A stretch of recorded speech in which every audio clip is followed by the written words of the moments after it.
حلقة جديدة من يوميات مهندسة. معاكم رشا عفيفي.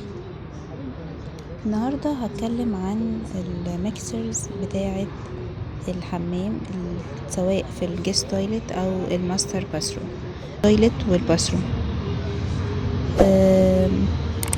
النهاردة هنتكلم عن احدث الموديلات للميكسر اللي هو الخلاط. طبعا مؤخرا بقى منتشر الميكسر اللي هو بالسنسور. دلوقتي برضو بقى منتشر الميكسر اللي لونه اسود واللونه ذهبي، بقى منتشر، ما بقاش بس في الحاجات المستوردة، بقى موجود بكثرة.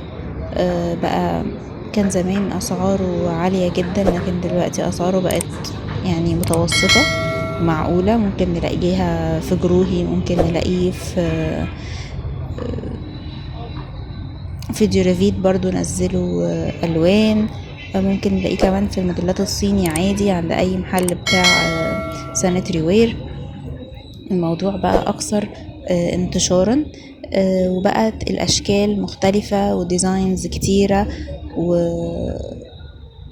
ولطيفة الصراحة. يعني في حاجات مودرن، في حاجات كلاسيك، وفي حاجات فيها كريستال، في حاجات بتفتح من فوق، حاجات بتفتح من الجنب. حتى المقبض بقى فيه ان هو يبقى منفصل خالص عن الميكسر، مش لازم يبقى محطوط جنب الميكسر، ممكن ابقى حطاه جنب الحوض في جزء من الجنب.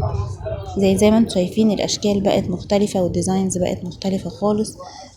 اشكال جديدة كلها، وبتتنوع ما بين الاسود والذهبي والكروم. في كمان الروز جولد، بس يمكن الروز جولد مش منتشر زي الاسود والجولد. يمكن اكثرهم انتشارا دلوقتي بقى الجولد، بعديه الاسود. وفي كمان ناس بتبقى عايزة انه الاكسسوارز كلها في الحمام تبقى في نفس اللون، وده اللي احنا بنفضله كديزاينرز.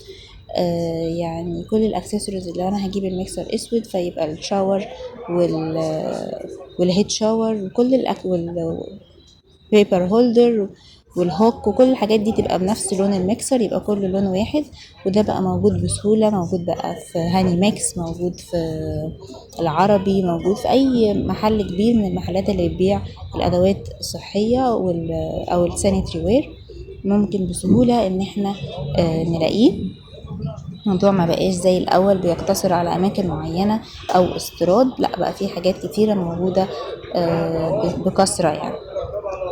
ده كان ريفيو سريع لأحدث أشكال الميكسرز. كده تكون خلصت حلقة النهاردة. أتمنى أكون قدرت أفيدكم، ولو عندكم أي استفسار اكتبولي في التعليقات. ما تنسوش تدعموني بلايك واشتراك وتفعلوا زر الجرس علشان يوصلكم كل جديد معانا. وأشوفكم الحلقة الجاية، وإلى اللقاء.